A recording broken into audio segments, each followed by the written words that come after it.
महत्वाचा विषय दादा अजून जो या निवडणुकीनंतर आल्यानंतर सुद्धा मागच्या टर्म मध्ये सुद्धा प्रत्येक अधिवेशन मध्ये सभागृहामध्ये हा विषय मांडतो। माझ्या बीड मतदारसंघामध्ये अर्धा मतदारसंघ हा बीड शहर आहे आणि या बीड शहरामध्ये लोकसंख्या आहे 3 लाख। 24 MLT ची योजना ही पहिले होती आणि नवीन योजना ही 25 MLT ची देवेंद्र फडणवीस साहेब मुख्यमंत्री असताना ही चालू केली। ती पूर्णपणे तयार आहे पण आजच्या परिस्थितीमध्ये बघितलं पण वीज कनेक्शन त्या योजनेला जोडलं नाही म्हणून ती ठप्प आहे। म्हणजे 150-200 कोटीची योजना ही चालू आहे आणि आजच्या परिस्थितीमध्ये अध्यक्ष महोदय 20 ते 21 दिवसाला बीड शहरामध्ये पाणी येतं। पाणी उपलब्ध असून सुद्धा त्याच्यामुळे विशेष बाब म्हणून दादा आपण सुद्धा आम्हाला त्या बैठकीच्या निमित्त आपण आश्वासन दिलंय, आपण शब्द दिलाय की लवकरात लवकर ही जर थकबाकी आपण जर भरली आहे तर या उन्हाळ्यामध्ये खूपशी रिलीफ दादा बीडच्या लोकांना भेटेल।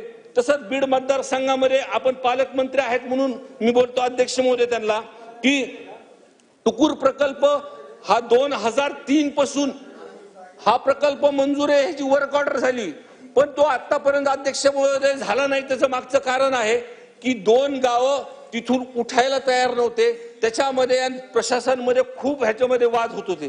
तर मी मागच्या टर्मला आमदार झाल्यानंतर ह्याच्यामध्ये अधिकाऱ्यांसोबत चर्चा केल्यानंतर त्याच्यामध्ये एक रस्ता काढला की एका जागी साठवण तलाव करण्यापेक्षा 4 बंधारे जर केले तर तेवढ्याच क्षमतेचं पाणी दादा तेवढ्याच क्षमतेचं पाणी साठवून आणि मागच्या एस्टिमेट प्रमाणे जे काही त्या टुकूर प्रकल्पाला खर्च होतो त्याच्या अर्ध्या खर्चामध्ये हा टुकूर प्रकल्प मार्गी लागेल। तसंच फुलसांगवीमध्ये पाणी प्राणी साठवण तलाव आहे, त्याची क्षमता आहे 2. अध्यक्ष महोदय मी पहिल्यांदाच बोलतोय, 2 आठवड्यापासून मी वाट बघतोय बोलायची, मी बाहेरच बोलतोय फक्त आज सभागृहात बोललोच नाही।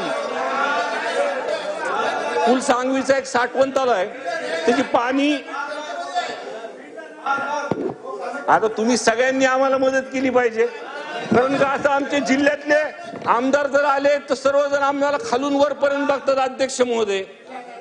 त्यामुळं फुलसांगवीचा जो साठवण तलाव आहे त्याची क्षमता आहे 2.83 दलघमी आणि तो झाल्यापासून अध्यक्ष महोदय आतापर्यंत त्याचे कॅचमेंट एरिया नसल्यामुळे त्याला ती योजना पूर्ण होऊन सुद्धा अर्धवटच तो तलाव दरवर्षी भरतो।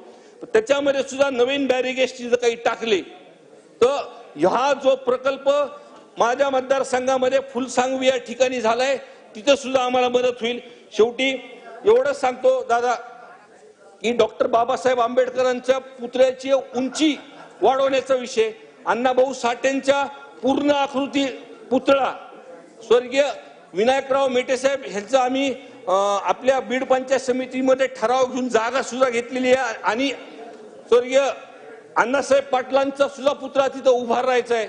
यासाठी आपण निधीची तरतूद करा एवढंच माझ्या जिल्ह्यामार्फत माझ्या मतदारसंघामार्फत कळकळीची विनंती आहे। एवढंच बोलतो, मला बोलायची संधी दे त्याबद्दल आपले आभार मानतो। एक पॉइंट ऑफ इन्फॉर्मेशन आहे, बाबाजी बोला।